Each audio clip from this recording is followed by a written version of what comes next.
This is an area with a past as far as the Sandinistas are concerned. If you were to conjure the image of a swashbuckling, determined reporter, Fifth Estate host Bob McKeown would perfectly fit the bill. Basically, we're depending on the goodwill of the people you see around us and the great majority of the population of Kuwait. Nearly 5 decades of chasing accountability, moving headlong into harm, and badgering, politely, of course, those in positions of power. What a long, strange trip it's been. He's done all the big things, but also had the most curious of encounters, which is a good place to start talking. If I may, can I start with your left hand? Can I look at your left hand? You know what I'm looking for. I do, and you know, I have looked for it. You can barely see that crease. Yeah. So this is a scar from being, because I don't know how many people, if anybody else can ever say this, being bitten by a shark while on a shoot. On television. On camera. On camera. Right. Even underwater, you can hear me grunt with pain. Nevertheless, I'm lucky. It would take 9 stitches to close the wounds in my hand, but all of my fingers are still there. A happy ending, as shark bites go. But there's a serpent in this Garden of Eden. You feel you have the right, though, to arm yourself and to prepare yourself for whatever might happen.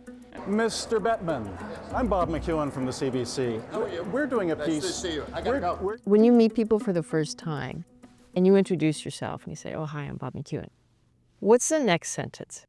I think one of them is the guy who's polite when he ambushes people. And I don't like that term, by the way. I think that's rude and that's very impolite.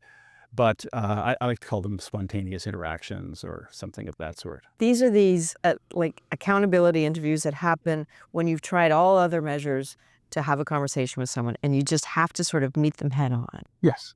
Hi, my name's Bob McKeown. I'm with the Canadian Broadcasting Corporation. We're very much hoping you'll sit down and talk to us. Not a chance. I think you know we've been trying to get you to talk to us, and I just wanted to let you know why. You got my answer, you got my comments, and I'm not going to comment. Well, there are a couple of questions we thought you'd want put to you directly, sir. That's a piece of garbage, okay? Is there one that lives in your head as the most remarkable? Marlon Perkins. You remember Marlon Perkins? I feel like I have a visual image of Marlon Perkins was white hair, worked with animals. Yeah, he was the host of Mutual of Omaha's Wild Kingdom. Got it. Mutual of Omaha's Wild Kingdom. And we were doing a show about, we called it in our story meetings, fraud and cruelty in animal filmmaking, but just how they got all these remarkable stories of animals in the wild. It has been mentioned to us by people who have worked for the program, by other people in the nature film game.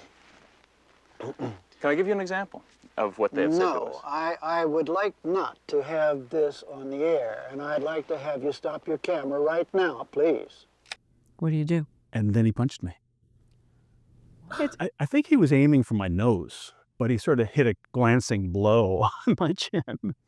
The tone of public discussion, especially in parts of the American media, has reached both a furious new pitch and an ugly new low. Years later, you had this conversation when you were doing a doc on Fox News, and you had this conversation with the right-wing media personality, Ann Coulter. They are the enemy. That's why we make fun of them. Simply because they don't see things your way? And you two went at it. What happened in there? Well, she tried to lead me to believe she had more of a grasp of Canadian history than she actually did, or than I did. Canada sent troops to Vietnam. Was Vietnam less containable and more of a threat No, actually, than Canada Saddam did Hussein? not send troops to Vietnam. I don't think that's right. Canada did not send troops to Vietnam. I think you're wrong. No, Australia was there, not Canada.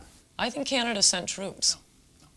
Well, I'll get back to you on that. Okay. What is your advice or counsel for how you have those conversations? It has to be based on the facts, first of all. Right. I mean, it is one of many examples, as you know, of misinformation and disinformation in the media and from government in this era in which we live.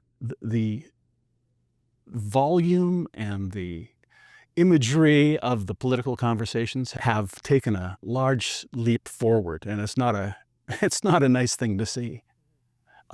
It's more than just a factual debate you're having with these people. It's a rhetorical and polemical debate. And they have their right to their view. So not only do you have to be factual, you have to be a bit of a diplomat. Very calm. Yeah. Never take the bait. 42, Bob McKeown. So many people see your name, though, of a certain era and think of you as the football player. Think of you as the Grey Cup champ. In the Canadian Football League, there are head-to-head collisions on virtually every play. Casada takes the snap from his Yale center, Bob McKeown. We were coached to hit with our helmets, equivalent to dozens of head-on car crashes each game. I played for 5 years. Do the math. But when I hear you talk about football, I sometimes wrestle with knowing whether you like it or you liked it. Where are your feelings about the sport? Well, they're different now than they were when I played. As I recall it now, whenever I had a concussion, I would feel as if I were floating above the field, watching myself play down there. And everything unfolded in slow motion.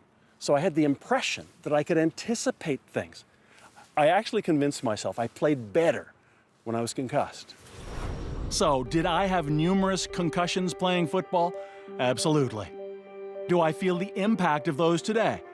Happily, not yet. Am I concerned about the future, given what's happened to many of my friends? How could I not be? When I see my friends, and a number of them have passed away because of things, ALS and CTE and traumatic brain injury, I see people who did the same thing that I did. I see people who are no longer here because they did the same thing that I did. Doing that story, I think, was actually somewhat therapeutic, because we're talking to people who knew exactly what was going on in my head. Well, can you let us in a little bit? Like, how do you think you're doing?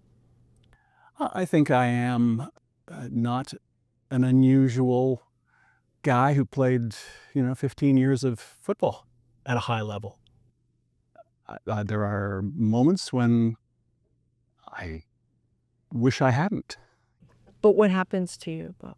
I always prided myself on being able to react quickly mentally and physically in football, but mentally in everything else I did.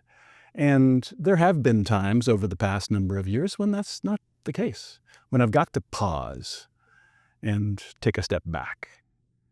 It's not easy to talk about. No, I'm sure. But I am doing everything I can to, and there's not much to address things like that. And did I understand that at some point, you decided that you would eventually donate your brain to science? Yeah. Why?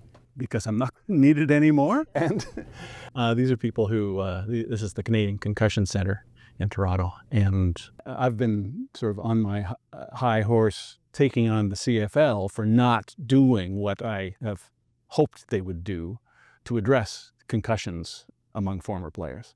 So it seems to me that if I'm asking them to do something, that at least I can do is do what I have the possibility of doing. So if that program, that brain contribution program is that, well, that's what I want to do. We have been the beneficiaries of your brain for 50 Take advantage of it while you can. Well, we're going to have a hard time without you. You going to have a hard time without us? Absolutely. Thank you very much, Bob. Appreciate it.